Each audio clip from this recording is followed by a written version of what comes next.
What is a really great idea you've come up with in the shower?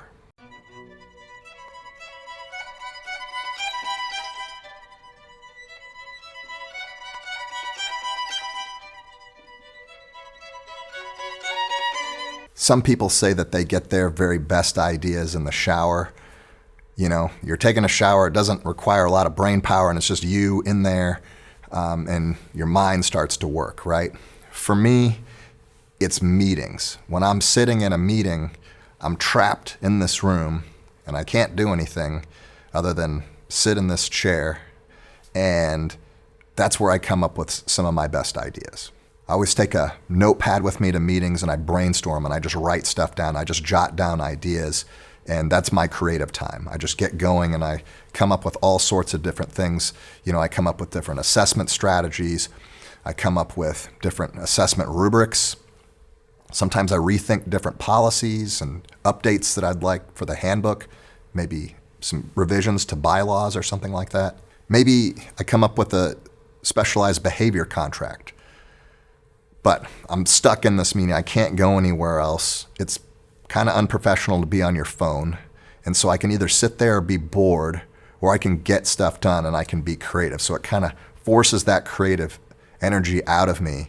So I love meetings. Do you have other times throughout the day that's just mindless toil? Do you have bus duty or lunch duty, or you have to watch a bathroom or something like that during a testing day? Do you have to watch a student take a standardized test? Most of us hopefully get a lunch period, and a lot of us travel. Could we repurpose any of that time where it doesn't take 100% of our brain power to do creative things, or just any other thing? You know, for instance, during your lunch period, you know, why don't you take your lunch outside and just kind of go for a walk while you're eating your lunch? You know, you've got your celery sticks or your almonds or whatever. I don't know what you eat for lunch. Hopefully something healthy, something that's good for you. But, you know, just you can kind of nourish your body with your food, and you can get your exercise all done at the same time and be outside in the fresh air. There's a technique called mindfulness, and I'm not going to get into it too extensively in this video, but it basically teaches you how to just be observant and watch your thoughts and pay attention to your surroundings, maybe do a body scan. There's a lot of different ways to do a mindfulness practice, but maybe 15 years ago, they did a peer-reviewed study at the University of Boston, and they took a group of subjects and then they took a control group. One group did the mindfulness exercises, and they scanned their brains before and after. And after a certain period of time, I think it was like 6 weeks, the group that did a mindfulness practice every day, the stress centers of the brain atrophied and shrank down. So it's a powerful thing to do. So if you're on lunch duty or something, can you just, you know, take some time to breathe and pay attention to your breath?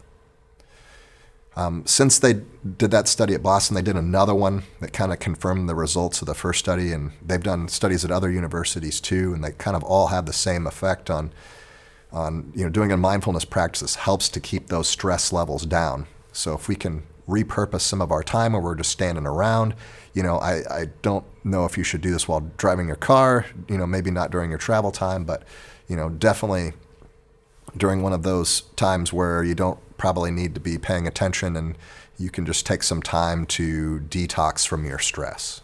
I read somewhere, they did another study someplace, I'm not exactly sure how they figured this out, but they said that 1 hour of mindfulness can equal 2 hours of sleep. So think about that, especially for those of you that don't get enough sleep. Speaking of which, and I learned this from a former Navy SEAL, and they go through something called Hell Week, where they get very little sleep. I'm probably like less than 4 hours throughout the entire week, and also very little food. And they learn how to cope with that, and they learn how to cope with stress.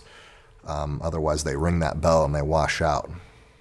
But this gentleman told me that a good way to relax is just to elevate your feet above your heart for 5 minutes and just breathe. He does something called box breathing, which is, you breathe in, let's say for 2 to 3 seconds, hold 2 to 3 seconds, breathe out for 2 to 3 seconds, hold 2 to 3 seconds. So it's like a box, and you just make sure the interval is the same, and you can breathe in 1, 2, hold 2, breathe out 2, hold 2. Just do that for 5 minutes, and you'd be surprised how refreshed that can make you feel. Also, I find that nutrition is very important as well, and so make sure that you're eating good food and trying to eliminate bad food. We might disagree on some of those things, like what a good diet should look like, but I'm sure you can figure it out, and I'm sure we can all agree on what the foods that you should probably cut out are, your fast foods and your sugars and all that kind of stuff, and that will make you more resilient. You'll be able to handle stress better. You'll be more efficient.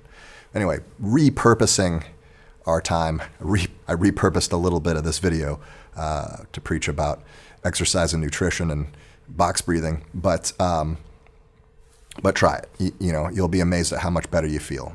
There are these trainings that we have to stay updated on every single year, and I don't know how many times I've taken the training course on blood-borne pathogens, and I'm not sure anything has really changed about that.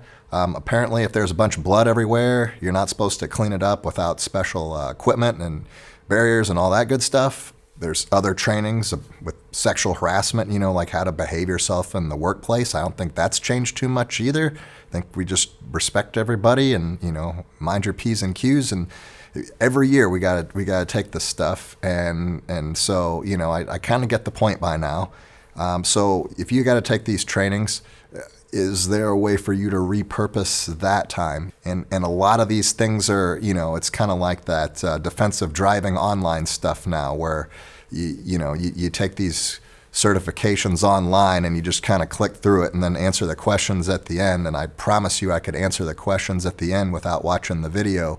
However, they've got the software that makes sure that you watch the whole video, or else it won't let you go to the questions because, they're smarter than I am. So they figured that out in the software. But where I can outsmart them is I can write lesson plans while the video's playing, and then I just wait for the sound to go away, and then, I take the quiz at the end and make sure to get everything right. So there's probably a lot of your day that you could repurpose. There's probably a lot of stuff where you're doing something that's not a great use of your time, and you can transform it into a good use of your time.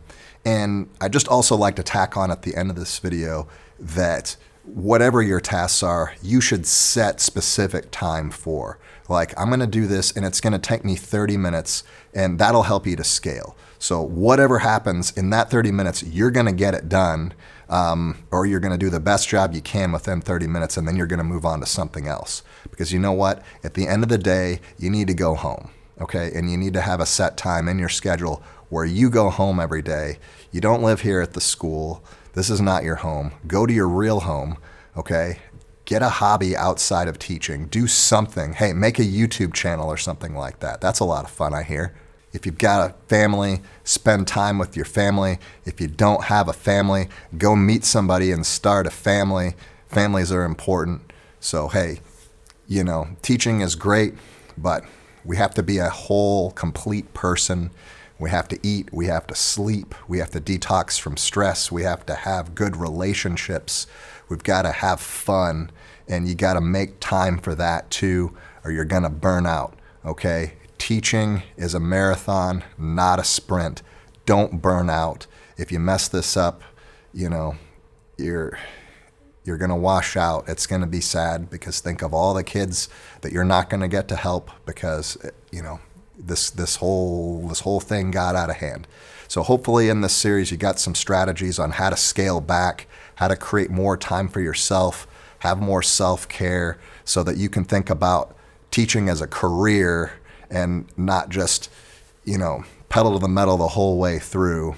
Think about your teaching as an entire career and how you're going to be effective over the span of a few decades rather than a few weeks. All right? And again, most of this video, I'm just talking to myself. All right, hope you enjoyed this content. We'll see you in the next one.